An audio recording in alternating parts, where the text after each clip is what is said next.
नमस्कार विद्यार्थियों, मैं कमलेश गुप्ता आपका स्वागत करती हूँ राजस्थान सरकार और वेदांता के CSR इनिशिएटिव ई कक्षा में, जिसके टेक्निकल पार्टनर है मिशन ज्ञान। बच्चों, हम कक्षा 10 की हिंदी पढ़ रहे हैं। हमारी पाठ्य पुस्तक का नाम है कृतिका और कृतिका के अंतर्गत हम आज अध्याय 4 का अध्ययन करना शुरू करेंगे। बच्चों, हमारे आज का अध्याय है एई ठैया झुलनी है रानी हो रामा। इसके जो लेखक हैं वो हैं शिव प्रसाद मिश्र रुद्र।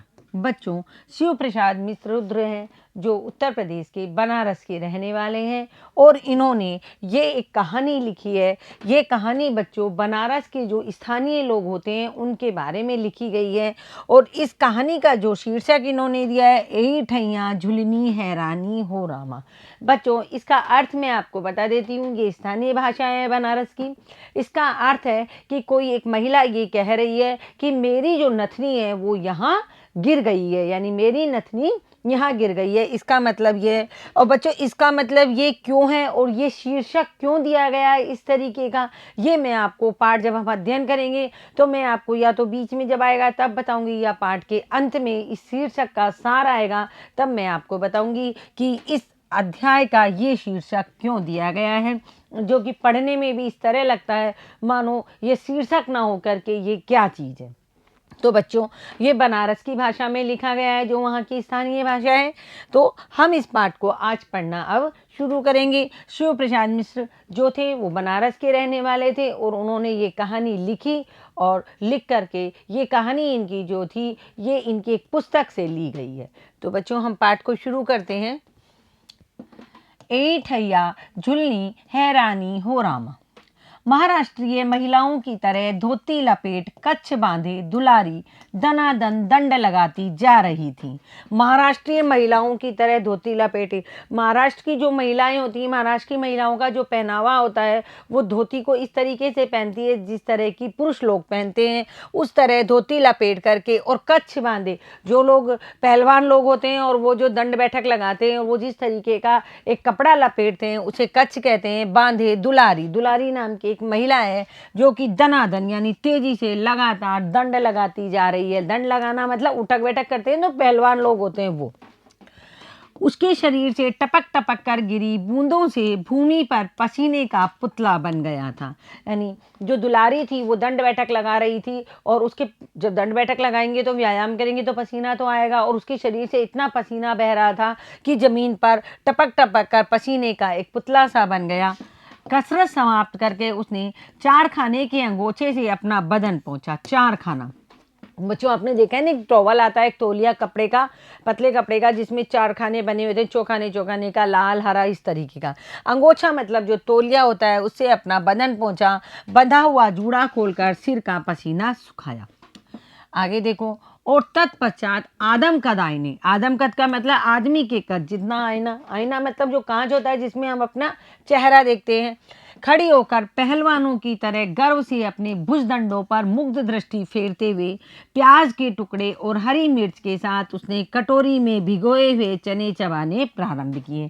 यानी अब उसने अपना व्यायाम खत्म कर लिया, अपने जो दंड बैठक जो लगा रही थी उसको खत्म करके उसने अपने आप को एक बड़े से आदम कद यानी बड़े से आदमी के बराबर वाले कांच में यानी आईने में उसके सामने खड़ी हुई और अपने ऊपर, अपनी शरीर के ऊपर घमंड करती हुई, गर्व करती हुई उसने अपने भुजदंडों मतलब जो उसकी मजबूत भुजाएं थी, वो रोजाना व्यायाम करती थी, व्यायाम करने से उसकी भुजाएं मजबूत थी, उन पर मुग्ध यानी प्यार भरी दृष्टि डालते हुए उसने प्याज के टुकड़े और हरी मिर्च के साथ कटोरी में भिगोए हुए चने खाने प्रारंभ कर दिए। उसका चणक चर्वण पर्व, देखो बच्चों ये स्थानीय भाषा है बनारस की। चनक चर्वण पर्व यानी कि जो चने चबाने का जो समय था, यानी अभी समाप्त नहीं हो पाया था कि किसी ने बाहर बंद दरवाजे पर कुंडी खटखटाई। चणक चर्वण पर्व यानी चने को चबाने का कार्य, चणक चर्वण पर्व यानी चने को जो चबाने का काम था वो अभी तक खत्म नहीं हो पाया, तभी दरवाजे पर किसी ने कुंडी खटखटाई। अभी एक महिला दुलारी की बातचीत चल रही है। दुलारी ने जल्दी जल्दी कच्छ खोलकर बकायदे धोती पहनी, केस समेटकर करीने से बांध लिए, तब दरवाजे की खिड़की खोल दी। दुलारी ने जो कपड़ा लपेटा हुआ था भुजदंड करने के लिए उसको हटाया और हटा करके बाकायदे से यानी कायदे से अच्छे से धोती को पहना और बालों को समेटकर अच्छे से बांध लिया, तब दरवाजे की खिड़की खोल दी। बगल में बंडल सी कोई चीज दबाए दरवाजे के बाहर टुन्नू खड़ा था। यानी जब उसने दरवाजा खोला तो उसने देखा बगल में मतलब एक बंडल जैसी कोई चीज दबाए दरवाजे के बाहर टुन्नू खड़ा था। अब ये टुन्नू कौन है ये भी हम जानेंगे। उसकी दृष्टि कैसी थी? शर्मीली, यानी उसकी जो टुन्नू की नज़र थी वो शर्मीली थी और उसके पतले होठों पर जेब भरी फीकी मुस्कुराहट थी। बच्चों, ये उस टुन्नू का शारीरिक वर्णन किया गया है उसके चेहरे का कि उसकी जो आंखें थी वो शर्मा रही थी और उसके पतले पतले होठों पर जेब भरी फीकी मुस्कुराहट थी। जेब मतलब कुछ अजीब सा एक डर सा था और उसके डर के अंदर एक मुस्कुराहट थी। विलोल, विलोल मतलब चंचल आंखें। विलोल का मतलब है यहाँ चंचल आंखें। टुन्नू की आंखों से मिलाती हुई दुलारी बोली, तुम फिर यहाँ टुन्नू? मतलब अपनी चंचल आंखों को टुन्नू की आंखों में डालते हुए दुलारी ने कहा, तुम यहाँ फिर से आ गए? मैंने तुम्हें यहाँ आने के लिए मना किया था ना। यानी टुन्नू दुलारी है जो टुन्नू से कह रही है तुम फिर से आ गए, मैंने तुमको यहाँ आने के लिए मना किया था। टुन्नू की मुस्कुराहट उसकी होठों में ही विलीन हो गई और उसने गिरे मन से उत्तर दिया। टुन्नू जो एक मुस्कुराहट उसके जो चेहरे पे थी वो उसके होठों में विलीन होना यानी उसकी होठों में ही बंद हो गई। अब उसकी मुस्कुराहट खत्म हो गई और उसने गिरे मन से यानी बुझे मन से उत्तर दिया, साल भर का त्योहार था इसलिए मैंने सोचा कि। कहते हुए उसने बगल में से बंडल निकाला और उसे दुलारी के हाथों में दे दिया। अभी टुन्नू की इतनी हिम्मत नहीं हो रही थी बेचारे की, फिर भी उसने गिरे मन से बुझे मन से कहा, साल भर का त्योहार था। यानी साल में जो एक त्योहार आता है उसे कहते हैं साल भर का त्योहार था, इसलिए मैंने सोचा। और ये कहते हुए उसने बगल से बंडल निकाला, जो बंडल उसके हाथ के बगल में दबा हुआ था, और उसे दुलारी के हाथों में दे दिया। दुलारी बंडल लेकर देखने लगी। उसमें खद्दर की एक साड़ी लपेटी हुई थी। टुन्नू ने कहा, ये खास गांधी आश्रम की बिनी है। बिनी है मतलब बुनी गई है, खादी की साड़ी है और खास गांधी आश्रम से बुनी गई है। लेकिन तुम उसे मेरे पास क्यों लाए हो? दुलारी ने कड़े स्वर से पूछा। मतलब टुन्नू उसके लिए एक साड़ी लाया था कि भाई साल भर का त्योहार है इसलिए मैं तुम्हारे लिए साड़ी लेके आया हूँ और गांधी आश्रम की बुनी हुई है। तो दुलारी ने गुस्से से पूछा, लेकिन तुम इसे मेरे पास क्यों लेके आए हो? दुलारी ने कड़े स्वर से पूछा। तो टुन्नू का शीर्ण वदन और भी सूख गया। शीर्ण वदन मतलब कुम्हलाया हुआ चेहरा। वो तो बेचारा पहले ही डर गया था शुरुआत में, और उसकी हंसी थी जो उसके होठों के अंदर ही चली गई थी। अब इस तरीके के कड़े स्वर में जब दुलारी ने उससे पूछा तो उसका जो शीर्ण वदन यानी चेहरा और कुम्हला गया, यानी उसका चेहरा और छोटा सा हो गया। उसने सूखे गले से कहा, मैंने बताया ना कि होली का त्योहार था। मतलब जब दुलारी ने कड़े स्वर में कहा कि तुम क्यों लेके आए हो, तो टुन्नू ने कहा, मैंने बताया ना कि होली का त्योहार था, साल भर का त्योहार था, इसलिए तुम्हारे लिए साड़ी लेके आया हूँ। टुन्नू की बात काटते हुए दुलारी चिल्लाई, होली का त्योहार था तो तुम यहाँ क्यों आए? जलने के लिए? क्या तुम्हें कहीं और चिता नहीं मिली जो मेरे पास दौड़े चले आए? देखो बच्चों, कितने मतलब ये वो शब्द हैं जो नहीं कहने चाहिए, लेकिन दुलारी ना चाहते हुए भी, हम आगे पढ़ेंगे इसके बारे में, ना चाहते हुए भी टुन्नू के लिए उसने इन शब्दों का इस्तेमाल किया और चिल्लाई। यदि होली का त्योहार था, होली में अपन होलिका जलाते हैं ना, तो वो कह रहे तुम उसी में, मतलब दुलारी उसको कह रही तुम उसी में क्यों नहीं जल गए? क्या तुमको उसके और कहीं चिता नहीं मिली जो तुम मेरे पास दौड़े चले आए? तुम मेरे, अब दुलारी टुन्नू से कह रही है, तुम मेरे मालिक हो या बेटे हो या भाई हो, तुम आखिरकार मेरे कौन लगते हो जो मेरे लिए साड़ी लेकर के आए हो? आगे देखो, अभी भी दुलारी उसी को डांट रही है, खैरियत चाहते हो तो अपना यह कफन लेकर यहाँ से सीधे चले जाओ। देखो बच्चों, शब्दों में कितनी कड़वाहट है। चिता में जल मरना और जो साड़ी वो लेके आया उसको यहाँ कफन बताया गया है। खैरियत चाहते हो, यदि अपनी भलाई चाहते हो तो यह कफन लेकर यानी इस साड़ी को लेकर के दुलारी ने टुन्नू से कहा, तुम सीधे यहाँ से चले जाओ। और उसने उपेक्षा पूर्वक धोती टुन्नू के पैरों के पास फेंक दी। जो मतलब वो खादी की धोती टुन्नू लाया था उसको उपेक्षा पूर्वक मतलब उसकी अवहेलना करते हुए वो जो खादी की साड़ी थी उसको टुन्नू के पैरों के पास पटक दी। टुन्नू की काजल लगी बड़ी बड़ी आंखों में अपमान के कारण आंसू भर आए।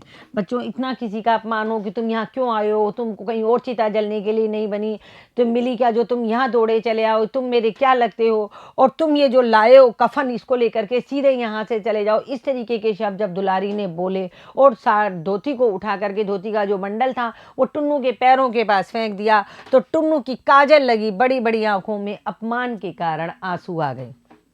उसने सिर झुकाए हुए आर्द्र कंठ से, आर्द्र यानी भीगे हुए रुंधे हुए कंठ से, यानी रो तो नहीं रहा था लेकिन उसका जो गला था वो एकदम रुंध गया था, और कहा मैं तुमसे कुछ मांगता तो हूँ नहीं, यानी मैं तुमसे तो कुछ मांग नहीं रहा हूँ, मैं तो तुम्हें कुछ देने ही आया हूँ, तुमसे कुछ लेने तो नहीं आया ना।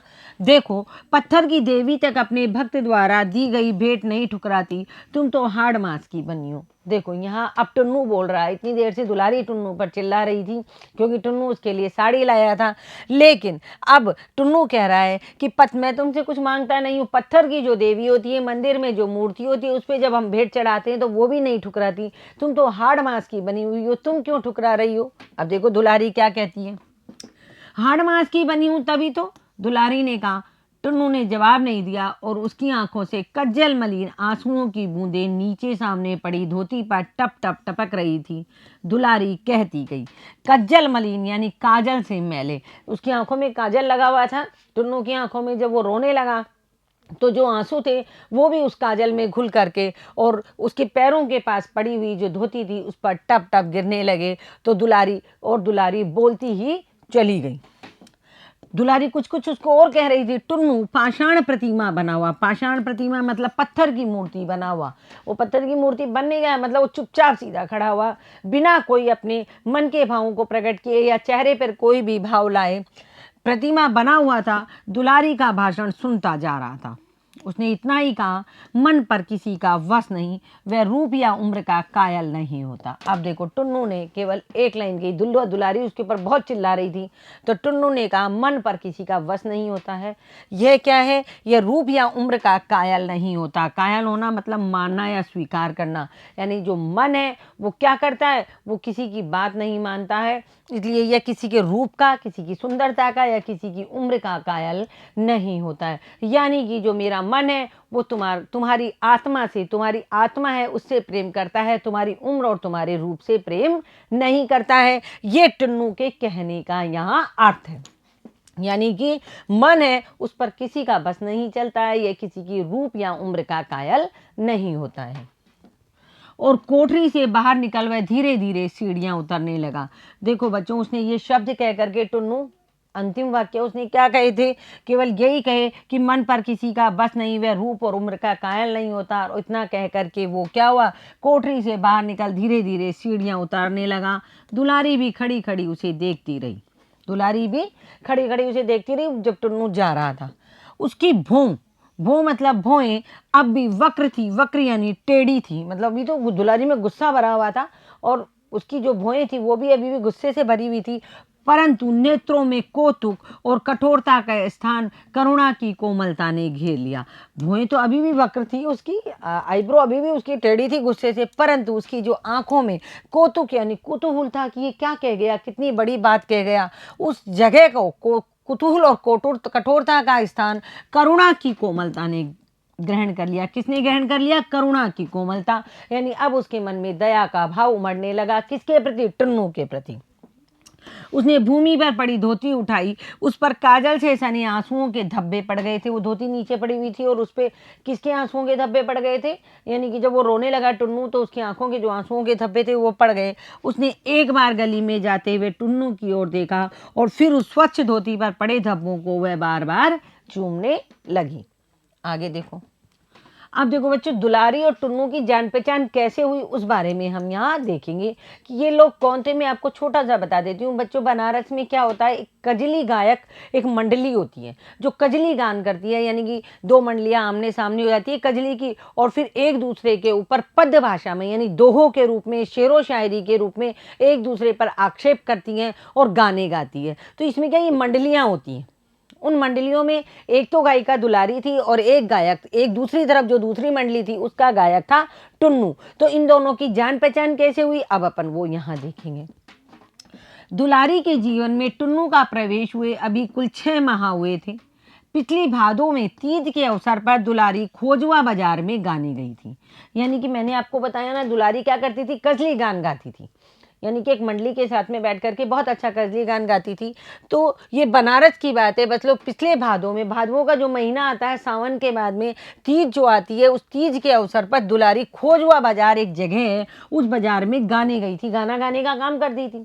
जैसे अपने यहाँ भी मांड गाया जाता है, मांड गाने के लिए एक गुलाबो नाम की अपने यहाँ एक बहुत अच्छी कलाकार है, वो मांड गाती है। उसी तरीके से ये जो दुलारी थी, ये क्या करती थी, ये भी पद्य भाग में कजली गायन गाया करती थी। तो देखो पिछले भादों में तीज के अवसर पर दुलारी खोजवा बाजार में गाने गई थी। दुक्कड़ पर गाने वालियों में दुलारी को महती ख्याति थी। दुक्कड़ क्या होता है बच्चों? शहनाई के साथ बजाए जाने वाला तबले से मिलता जुलता एक बाजा होता है। शहनाई बजती है, वो लंबी वाली जो होती है शहनाई, उसके साथ तबले की तरह एक बाजा होता है। वो क्या करता है, वो शहनाई के साथ बजाया जाता है। कब? जब ये कजली गान वाली महिलाएं गीत को गाती है, महिलाएं या पुरुष जो भी गाते हैं। तो दुक्कड़ पर यानी ये जो वाद्य यंत्र है, इस पर गाने वालियों में यानी जो गाना गाने वाली महिलाएं हैं, उनमें दुलारी को महती यानी बहुत प्रसिद्धि प्राप्त थी। उसने पद्य में सवाल जवाब करने की अद्भुत क्षमता प्राप्त थी, यानी दुलारी को पद्य भाषा में। अभी अपन जो पढ़ रहे हैं ये गद्य पद्य, आप जानते हो ना, जो दोहे हैं, सवैये हैं, छंद है, जिनमें चौपाइयाँ हैं, उस भाषा में क्या है, इसको सवाल जवाब करने में दुलारी को अद्भुत क्षमता प्राप्त थी। कजली गाने वाले बड़े बड़े विख्यात शायरों की उससे कोर दबती थी। कजली क्या है? भादों के महीने में तीज पर गाए जाने वाला एक लोक गीत होता है बच्चों, उसे कजली कहते हैं। और ये लोग जो गीत गाते हैं इन्हें कजली गायक कहते हैं। तो कजली गाने वालों में बड़े बड़े विख्यात शायर यानी जो बहुत प्रसिद्ध शायर थे, उनसे इसकी कोर दबती थी, मतलब इसका दबाव मानते थे और लिहाज करते थे। किसका? दुलारी का, क्योंकि दुलारी पद्य भाग में पद्य भाषा में बहुत अच्छा गाया करती थी, इसलिए उसके मुंह पर गाने में सभी घबराते थे। इसलिए दुलारी क्या है, हर किसी की बात का जवाब अपनी पद्य भाषा में देती थी, तो सभी को डर लगता था उससे। उसी दुलारी को कजली दंगल में, कजली दंगल का मतलब होता है कजली में गाने की जो प्रतियोगिता होती है, कजली गान जो होता है उसमें जो गाने की प्रतियोगिता होता है, उसमें अपनी ओर खड़ा कर खोजवा वालों ने अपनी जीत सुनिश्चित कर ली थी। यानी खोजवा बाजार वालों ने अपनी तरफ से, कजली दंगल हुआ, कजली की प्रतियोगिता हुई, उसमें खोजवा बाजार वालों ने अपनी तरफ से दुलारी को खड़ा किया कि हमारी तरफ से दुलारी कजली गीत गाएगी। परंतु जब साधारण गाना हो चुकने पर सवाल जवाब के लिए दुक्कड़ पर चोट पड़ी और विपक्ष से 16-17 वर्ष का एक लड़का गोनहारियों की गोल में सबसे आगे खड़ी दुलारी की ओर हाथ उठाकर ललकार उठा। अब देखो, मतलब कजली गायन हुआ है। कजली गायन में क्या हुआ है, खोजवा बाजार वाले जो लोग थे उन्होंने अपनी तरफ से दुलारी को खड़ा कर दिया कि हमारी तरफ से दुलारी गाएगी। अब जब उन्होंने दुलारी को खड़ा किया तो उनको पता है दुलारी बहुत अच्छा गाती है, तो उन्होंने अपनी जीत सुनिश्चित कर ली कि हम ही जीतेंगे। ये एक प्रतियोगिता थी। लेकिन जब साधारण गाना हो चुका, कोई प्रार्थना वंदना हो चुकी, उसके बाद आपस में एक दूसरे से सवाल जवाब करते हैं पद्य भाषा में दोनों पक्षों के लोग। तो उसके लिए सबसे पहले दुक्कड़ पर चोट पड़ी। दुक्कड़ यानी जो वाद्य यंत्र होता है, शहनाई के साथ जो बजाया जाता है, उस पर जोर से एक चोट पड़ी। और विपक्ष से यानी दूसरे पक्ष से, जो दुलारी थी वो तो खोजवा वालों की तरफ से थी, और विपक्ष से 16-17 साल का एक लड़का गोनहारियां मतलब जो गाने का पेशा करने वाली जो स्त्रियां होती है, जो गाना गाती हैं, उन्हें गोनहारियां कहते हैं। कि गोल का मतलब उनकी समूह और टोली से क्या हुआ, सबसे आगे खड़ी दुलारी की ओर हाथ उठाकर वह ललकार उठा। कौन? वो लड़का जो टुन्नू था 16-17 साल का, जो विपक्ष से खड़ा हुआ, और उसने क्या गाना गाया? रानिया ले परमेसरी लोट। परमेसरी का मतलब होता है प्रोमेसरी नोट, यानी जो नोट के बदले, आप देखो इसको, परमेसरी लोट का मतलब होता है प्रोमेसरी नोट, नोट पर छपा नोट के मूल्य के बराबर रुपए चुकाने का जो वायदा किया जाता है, वो वायदे को, मतलब इस तरीके के ये शब्द है इसमें लिखा हुआ है। जैसे प्रोमिसरी नोट क्या होता है, या परमेसरी लोट, ये क्या होता है? नोट पर छपा हुआ नोट के मूल्य बराबर रुपए चुकाने का जो वायदा किया जाता है, वो शब्द ये कहे गए हैं। तब उन्हें अपनी विजय पर पूरा विश्वास न रह गया। आगे देखो, अब बालक टुन्नू बड़े जोश से गा रहा था। जो 16-17 साल का टुन्नू था, वो क्या कर रहा था, खोजवा वालों की तरफ से दुलारी और गाने वालियां थी, उनके ऊपर अब ये जोर से गा रहा है। क्या गा रहा है? रानिया ले परमेसरी लोट। रानिया से मतलब जो रानी होती हैं, उनसे है। परमेसरी लोट का मतलब यहाँ हुआ कि मैं तुमसे वादा करता हूँ, यदि मैं हार गया तो तुमको नोट या नोट के बराबर जो भी चीज़ है वह मैं तुम्हें दूंगा। दरगोड़े से घेवर बुंदिया, दरगोड़े से मतलब बहुतायात से प्राप्त वस्तुएं लेकर के तुम घेवर और बुंदिया दे माथे मोती के बिंदिया, अपने माथे पर मोती की बिंदिया लगाओ। और किनारी में सारी के टाँक सोनहली गोट रनिया, यानी तुम रानियों अपनी किनारी, अपनी साड़ी की किनारी पर सोने के गोटे की जो किनारी होती है वो तुम लगवाओ। तो ये क्या है बच्चों, ये बनारसी भाषा में गाया गया है। जो बनारस की जो भाषा होती है उसमें वो बालक टुन्नू उनको महिलाओं को ये गा करके सुना रहा है और उनको रानिया शब्द से संबोधित कर रहा है। आगे देखो, शहनाई वालों ने टुन्नू के गीत को बंद बाजे में दोहराया। अब देखो, कई बार आप देखते हो ना, कोई गाने की केवल धुन धुन बजती है, मतलब गाना नहीं बजता है, और वो जो वाद्य यंत्र वाले होते हैं वो केवल धुन बजाते हैं। उसी तरह जो ये गाना, ये जो पद भाग किसने गाया था? टुन्नू ने। उसको शहनाई वालों ने बंद बाजे में बजाया, माने बिना बोल के केवल धुन में बजाया। लोग ये देखकर चकित थे कि बात बात में तीर कमान हो जाने वाली दुलारी आज अपने स्वभाव के प्रतिकूल खड़ी खड़ी मुस्कुरा रही है। जब ये बालक टुन्नू गाना गा रहा था इस तरीके का, तो लोग तो दुलारी से ये सब चीज़ सहन नहीं होती थी और दुलारी तुरंत पद भाषा में उसका जवाब देती थी। लेकिन आज क्या हुआ, आज टुन्नू का गीत जब बंद बाजे में दोहराया जा रहा, उसके पश्चात लोग ये देखकर चकित थे कि बात बात में तीर कमान हो जाने वाली, तीर कमान हो जाना यानी बिगड़ जाने वाली, अकड़ने वाली दुलारी के आज क्या हो गया है, जो क्या है अपने स्वभाव के प्रतिकूल। ये उसका स्वभाव नहीं था कि वो चुपचाप खड़ी रहे, प्रतिकूल मतलब विपरीत या उल्टे, वह खड़ी खड़ी आज मुस्कुरा कैसे रही है। कंठ स्वर की मधुरता में टुन्नू दुलारी से होड़ कर रहा था, यानी दोनों जने, एक तरफ से टुन्नू गा रहा था, मतलब दूसरे पक्ष से, विपक्ष से टुन्नू गा रहा था और पक्ष वाले भाग से दुलारी गा रही थी। दोनों एक दूसरे से लगातार होड़ कर रहे थे और दुलारी मुग्ध खड़ी सुन रही थी। दुलारी मुग्ध यानी ठगी सी सुन रही थी। जब टुन्नू गा रहा था, जब दुलारी ठगी सी यानी मुग्ध होकर के वो सुन रही थी। टुन्नू के सार्वजनिक आरवी भाव का यह तीसरा या चौथा अवसर था। आरवी भाव का मतलब सामने आना या अपनी कला का प्रदर्शन करना। जो टुन्नू नाम का 17 साल का जो लड़का था, वो पहली बार यहाँ खोजवा वालों के सामने नहीं आया बच्चों। उससे पहले भी वो 3-4 बार अपनी इस कला का प्रदर्शन कर चुका था। उसके पिता क्या क्या करते थे? उसके पिता घाट पर बैठकर और कच्चे महाल के 10-5 घर यजमानी में सत्यनारायण की कथा से लेकर श्राद्ध और विवाह तक कराकर कठिनाई से गृहस्थी की नौका खे रहे थे। ये जो टुन्नू के पिताजी थे, ये क्या करते थे? गंगा जी के घाट पे, बनारस में गंगा जी है, उसके घाट पर बैठकर कच्चे महल के, जो कच्ची बस्ती थी, वहाँ के 10-5 घरों में, यजमानी का मतलब होता है बच्चों पुरोहिती का काम करना, पुरोहितगिरी का काम करते हैं ना, कई ब्राह्मण लोग होते हैं जो, उसमें सत्यनारायण की कथा कराते थे, श्राद्ध कराते थे, इसके साथ ही विवाह तक करा करके अपनी गृहस्थी की गाड़ी को जैसे तैसे चला रहे थे। परंतु पुत्र कौन? टुन्नू। पुत्र को आवारों की संगति में शायरी का चस्का लगा। लेकिन जो उनका बेटा टुन्नू था, उसे आवारा, मतलब यहाँ आवारों से मतलब है निठल्ले रहना, स्वच्छंद आराम से घूमना बिना किसी चिंता के। तो आवारों की संगति यानी साथ में शायरी यानी कविता की रचना करना, चस्का यानी स्वाद या लत लग गई थी। जो उनका बेटा टुन्नू था, उसके पिताजी तो घाट पर यजमानी किया करते थे, लेकिन उनका जो बेटा था टुन्नू, उसे आवारों यानी निठल्लों के साथ में कविता रचने की एक लत सी उसको लग गई थी। आगे देखो, उसने भैरव हेला को अपना उस्ताद बनाया और शीघ्र ही सुंदर कजली रचना करने लगा। वो जो लड़का टुन्नू था, उसने क्या किया? भैरव हेला को अपना गुरु बना लिया, उस्ताद का मतलब गुरु, और शीघ्र ही सुंदर सुंदर कजली की रचना करने लगा, क्योंकि वहाँ जो बनारस में कजली दंगल बहुत हुआ करता था।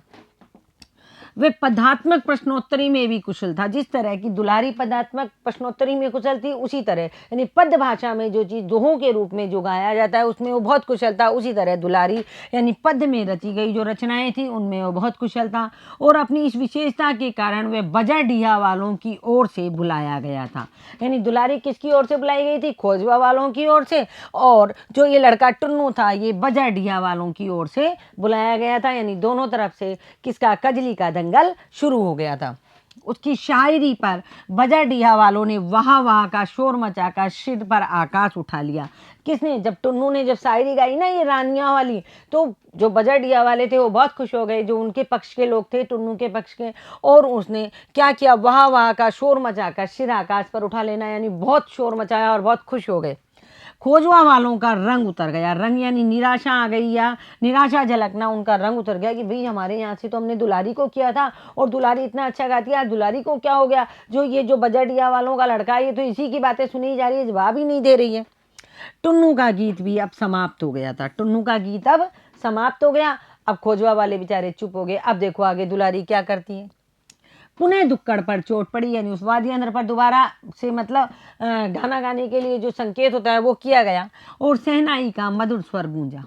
अब दुलारी की बारी आई। उसने अपनी दृष्टि मद विहल बनाते हुए यानी मस्ती भरी बनाते हुए अपने शरीर को और अपनी आंखों को इस तरह बनाते हुए, मद विहल बनाते हुए टुन्नू के दुबले पतले परंतु गोरे गोरे चेहरों को भर आंख देखा और उसके कंठ से छल छल करता स्वर का सोता फूट निकला। यानी उसने अपने क्या किया, अपनी जो आंखें थी उनको मस्ती भरी बनाई और टुन्नू जो कि उसके बात का जवाब देने के लिए दुलारी अब तैयार हो रही थी, तो उसने टुल्लू के दुबले पतले गोरे गोरे चेहरे को आंख भर के अच्छी तरह देखा और उसके कंठ से यानी किसके, दुलारी के कंठ से छल छल करता स्वर का सोता फूट निकला। क्या गाया उसने, कोडियल मुहवे लेब वकोट तोर बापते घाट अगोरन कोड़ी कोड़ी जोर बटोरलन ते सरबौला बोल जिंदगी में कब देख ले लोट कोडियल। अब देखो ये दुलारी ने जो गाया ये एक तरीके की कुछ मतलब हद तक ये गाली देते हुए उसको, किसको, टुन्नू को या टुन्नू की जो टोली है उसको इसने गाया कि कोढ़ियल यानी कुरूप मुंह वाले, लेब वकोट, वकोट ना मतलब होता है बच्चों नोचना खसोटना, कि कोड़ी के मुंह, कोड़ी जैसे जिनके मुंह पे कोढ़ हो जाता है ऐसे मुंह वाले मैं तेरे मुंह को क्या कर लूंगी, नोच लूंगी खसोट लूंगी। तोर बाप ते घाट अगोरन, अगोरलन का मतलब होता है रखवाला। तेरा जो बाप है वो क्या करता है, घाट का रखवाला है यानी घाट पे बैठ के श्राद्ध कर्म कराता है। कोड़ी कोड़ी जोर बटोरलन यानी कोड़ी कोड़ी थोड़े थोड़े करके, कोड़ी कोड़ी का मतलब पैसा पैसा करके वो क्या करता है, पैसे बटोरता है। ते सरबौला बोल, ये सरबौला बोल का मतलब बड़ बोलापन या बढ़ चढ़ कर बोलना, और तू बढ़ चढ़ के बोल रहा है अपनी जिंदगी में, तेरा बाप तो घाट पे बैठा हुआ है और कोड़ी कोड़ी करके पैसे बटोर रहा है और तू बड़े बड़े बोल बोल रहा है। कब देख ले लोट कोड़ियल यानी कि अब तू देखना, कोड़ियल यानी कोड़ी, कोड़ के मुख वाले, अब तू देखना। अब बजाडिया वालों के चेहरे हरे हो चले, वे वाहवाही देते हुए सुनने लगे और दुलारी गा रही थी। अब दुलारी क्या है, उसको टुन्नू को ये गाली के रूप में इसको गा रही थी। यानी क्या कह रही थी कि तुझे लोग आदमी व्यर्थ समझते हैं, तुझे लोग आदमी व्यर्थ समझते हैं, तू तो वास्तव में बगुला है। यानी अब वो उसको क्या कह रही है टुन्नू को कि तू बगुला है। बगुला भगत नाम सुना है ना, कि एक पैर को ऊपर करके खड़ा हो जाता है और ऐसा लगता है भगवान की पूजा कर रहा है, लेकिन वो ऐसा नहीं करता है। जैसे ही वो क्या है, मछली को देखता है तुरंत अपनी चोंच पानी में मारता है। तो ये यहाँ पर जो दुलारी है वो टुन्नू को बगुला भगत कह रही है और कह रही है बगुले के पर जैसे ही तेरे शरीर का अंग है, यानी जैसे बगुले के पर पंख होते हैं उसी तरीके के तेरे शरीर के अंग है, वैसे तू बगुला भगत भी है। बगुला भगत मतलब तू कपटी भी है। क्या है, कपटी भी है, मतलब शो कुछ करता है, दिखाता कुछ है और करता कुछ है। उसी की तरह तुझे भी हंस की चाल चलने का हौसला हुआ है, परंतु कभी न कभी तेरे गले में मछली का कांटा जरूर अटकेगा और उस दिन तेरी कलाई खुल जाएगी, यानी तेरी असलियत सामने आ जाएगी। अब उसने एक गाना और गाया और उसमें दुलारी ने उसको, किसको, टुन्नू को कहा कि तू तो तेरे जो बगुले के पर जैसे तेरे अंग है और तू बगुला भगत है, तू कपटी है। जिस तरह तू हंस की चाल चलने का हौसला तूने शुरू किया है, यानी मेरे बराबर तू गाने चला है, परंतु कभी ना कभी तेरे गले में मछली का कांटा फंसेगा, क्योंकि जो बगुला नाम का पक्षी होता है पानी में खड़ा होता है एक पैर ऊपर करके, तो कहा जाता है भाई ये ईश्वर की एक पैर से आराधना कर रहा है, लेकिन वास्तव में वो नहीं होता। जैसे ही मछली को देखता है तुरंत मछली को झपट लेता है। उसी तरह यहाँ दुलारी टुन्नू से कह रही है कि तेरे गले में मछली का कांटा एक दिन जरूर फंसेगा जैसे बगुले के गले में फंसता है, और उस दिन तेरी असलियत खुल जाएगी कि तू क्या चीज है, तू मेरी बराबरी करने चला है। अब देखो, अब जो गाली उसने दी है, किसने, दुलारी ने, उसके जवाब में अब टुन्नू ने गाया, जेतना मन माने गरियाओ आईने दिलक तपन बुझाए अपने मनक बिथा सुनवाई सुन इव हम डंके की चोट रानियां। यानी कि दुलारी की बात सुन करके कि तू तो बगुला भगत है, और ये सुन करके अब टुन्नू ने गाया है कि जितना मन आवे गरियाओ, गरियाओ का मतलब गालियां दो, तुम्हारा जितना मन आए उतनी तुम मुझे गालियां दे लो। आईने दिलक तपन बुझाए, आईने मतलब इस प्रकार या ऐसे तुम अपने दिल की ताप या चिड़ को बुझा लो, यानी मुझे गालियां दे दे के तुम अपने दिल की ताप या जो जलन है उसको बुझा लो। अपने मनक बिथा सुनवाए, अपने मनक मतलब अपने मन की जो बिथा, तुम व्यथा है वो सुना रही हो हम डंके के चोट रानियां, हम डंके की चोट पर या खुलेआम क्या करते हैं, अपने मन की व्यथा सुनाते हैं। हम किसी का मतलब हम किसी के मोहताज नहीं है। टुन्नू कह रहा है कि तुम्हारा मन जितना है उतनी तुम गालियां दे लो और अपने दिल की जो तपन है उसको बुझा लो, अपने दिल में, तुम्हारे दिल में जो व्यथा है उसको निकाल लो, लेकिन हम डंके की चोट पर बोलने वाले हैं। इस पर सुंदर के मालिक फेंकू सरदार लाठी लेकर टुन्नू को मारने के लिए दौड़े। मतलब टुन्नू ने जब कजली गायन में ये गाया किसके ऊपर, दुलारी के ऊपर, तो सुंदर के जो मालिक थे वो फेंकू सरदार, वो क्या थे, वो दुलारी से क्या करते थे, वो प्रेम करते थे, इसलिए उनको बहुत गुस्सा आया टुन्नू के ऊपर और वो टुन्नू को मारने के लिए दौड़े। तो दुलारी ने टुन्नू की रक्षा की और फेंकू सरदार को मना किया कि तुम टुन्नू को मत मारो। यही दोनों का प्रथम परिचय था। मतलब यहीं से टुन्नू और दुलारी का परिचय उस कजली दंगल से शुरू हुआ और उस दिन लोगों के बहुत कहने पर भी दोनों में से किसी ने भी गाना स्वीकार नहीं किया और मजलिस बदमजा हो गई। यानी वहाँ वो लड़ाई झगड़ा फैल गया, जो फेंकू सरदार था और टुन्नू को मारने आ गया, तो मजलिस का मतलब सभा या आयोजन जो किया गया था वो बदमजा हो गई, यानी आनंद रहित हो गई और किरकिरी हो गई, क्योंकि उसमें फेंकू सरदार ने बीच में ही झगड़ा फैला दिया। टुन्नू को विदा करने के बाद दुलारी प्रकृतिस्थ हुई, यानी टुन्नू को जब वहां से निकाल दिया दुलारी ने कि तुम जाओ, वो फेंकू सरदार उसको मारने आ रहा था। प्रकृतिस्थ का मतलब है शांत स्वभाव, यानी अपनी शांत स्थिति में आई। जब टुन्नू वहां से चला गया तब वो थोड़ी शांत बैठी, तो सहसा उसे ख्याल पड़ा कि आज टुन्नू की वेशभूषा में अंतर था। यानी जब टुन्नू उसके यहाँ से साड़ी छोड़ करके चला गया और वो पुरानी बातों को जब दुलारी याद कर रही थी और जब उसे ध्यान में आया कि आज तो टुन्नू की वेशभूषा, यानी टुन्नू ने जो कपड़े पहने हुए थे उन कपड़ों में बड़ा भारी अंतर था। आबरवा की जगह खद्दर का कुर्ता और लखनवी दोपलिया की जगह गांधी टोपी देखकर दुलारी ने टुन्नू से उसका कारण पूछना चाहा।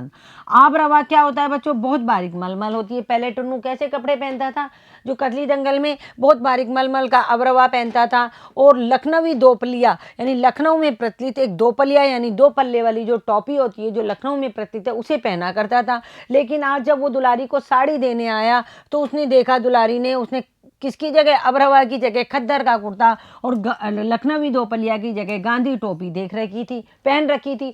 तो मतलब दुलारी का मन हुआ कि वो उससे पूछे कि आज उसने ये वेशभूषा किस लिए पहनी है, लेकिन उसका उसे मौका ही नहीं मिला, वो तो उसको डांटती ही चली गई। परंतु इसका अवसर ही नहीं आया। उसने धीरे धीरे जाकर अपने कपड़ों का संदूक खोला और उसमें बड़े यत्न से टुन्नू द्वारा दी गई घाड़ी सब कपड़ों के नीचे दबा करके रख दी। यानी अब जो टुन्नू साड़ी दे गया था, उस साड़ी के ऊपर जो काले काले धब्बे गिर गए थे, उस साड़ी को उसने बड़े प्यार से उठा करके अपनी एक संदूक के अंदर सब कपड़ों के बीच में रख दी। आगे देखो, आज उसका चित्त चंचल हो उठा था। किसका, दुलारी का। यानी चित्त यानी मन चंचल हो उठा। अपने प्रति टुन्नू के हृदय की दुर्बलता का अनुभव उसने पहली ही मुलाकात में कर लिया था, परंतु उसने उसे भावना की एक लहर मात्रा माना था। यानी आज जो दुलारी थी वो समझ गई कि टुन्नू को उससे किससे प्रेम है, दुलारी से प्रेम है, दुलारी की आत्मा से प्रेम है। आज टुन्नू के हृदय की दुर्बलता, जो उसके हृदय की कमजोरी है, टुन्नू की क्या कमजोरी है कि वह दुलारी की आत्मा से प्रेम करता है। और वो उसने पहली मुलाकात में महसूस तो किया था दुलारी ने, लेकिन उसने इसे भावना की एक लहर मात्र, यानी इसे केवल भावना का एक आकर्षण समझा था कि भाई टुन्नू की जो उम्र है वो 16-17 साल की उम्र है, हो सकता हो ये मात्र एक आकर्षण हो, लेकिन ये एक आकर्षण नहीं था। बीच में उसके पास टुन्नू कई बार आया था, यानी दुलारी के पास, परंतु कोई विशेष बातचीत नहीं हुई। कारण टुन्नू आता और घंटे आध घंटे दुलारी के सामने बैठा रहता। मतलब एक कजली दंगल के बाद भी बीच में कई बार टुन्नू आया उसके बाद, लेकिन वो दुलारी से ज्यादा बात नहीं करता, केवल दुलारी के सामने घंटे आध घंटे बैठता और चला जाता था। पूछने पर भी हृदय की कामना प्रकट नहीं करता, केवल अत्यंत मनोयोग से दुलारी की बातें सुनता और वह धीरे से छाया की तरह खिसक जाता। यौवन के अस्ताचल पर खड़ी दुलारी टुन्नू के इस उन्माद पर मन ही मन हंसती। देखो, टुन्नू आता था दुलारी के पास में, तो जब दुलारी उससे पूछती कि भाई तू यहाँ क्यों बैठा है, क्यों आता है मेरे पास में, तो इतना पूछने पर भी वह हृदय की कामना यानी हृदय की अपनी इच्छा टुन्नू प्रकट नहीं करता सामने, और अत्यंत मनोयोग से यानी बहुत मन लगा करके दुलारी की बातें सुनता। दुलारी उससे जो भी बातें करती उसको बहुत ध्यानपूर्वक और मन से सुनता और फिर धीरे से छाया की तरह खिसक जाता। जैसे धीरे से जब हम धूप में खड़े हों, जब हमारी परछाई बन रही हो और अंदर जाते ही परछाई अलग हो जाती है, उसी प्रकार छाया की तरह धीरे से खिसक जाता, यानी चुपचाप चला जाता। यौवन मतलब जवानी के अस्ताचल पर, अस्ताचल मतलब उतार पर, जवानी के उतार पर यानी कि अब वो 40 से ऊपर की होने जा रही थी। अस्ताचल पर खड़ी दुलारी, टुन्नू के इस उन्माद पर, उन्माद का मतलब होता है टुन्नू के इस पागलपन पर मनी मनस्ती कि कहाँ तो टुन्नू 16-17 साल का बच्चा है और कहाँ मेरी जवानी अस्ताचल पर है, यानी कि जो जवानी है वो उसकी समाप्त होने जा रही है। और इतनी कम उम्र का जो टुन्नू है, उनकी इस बात पर उसे हंसी आती थी। हम जो ये शिव प्रसाद रुद्र द्वारा लिखी गई कहानी, जो कि बनारसी भाषा में लिखी गई है बच्चों, कहानी को तो हिंदी में लिखा गया है लेकिन बीच बीच में बनारसी शब्द इसमें आए हैं। और एक कजली दंगल किस प्रकार एक बड़ी उम्र की महिला और एक छोटे उम्र के लड़के के बीच के जो आत्मा का प्रेम है इसमें दिखाया गया है। और वो जाकर के वो प्रेम किस प्रकार देशभक्ति में चला जाता है, आगे हम इसको अगली कक्षा में पढ़ेंगे कि वो जो इन दोनों का प्रेम है वो किस प्रकार देश की जो स्वतंत्रता की आग है उसमें जल जाता है। उसको हम अगली कक्षा में पढ़ने का प्रयास करेंगे। तब तक बच्चों आप इसे पढ़िए और इसमें जो शब्दार्थ आए उन शब्दार्थों को जानने का प्रयास कीजिए। धन्यवाद बच्चों।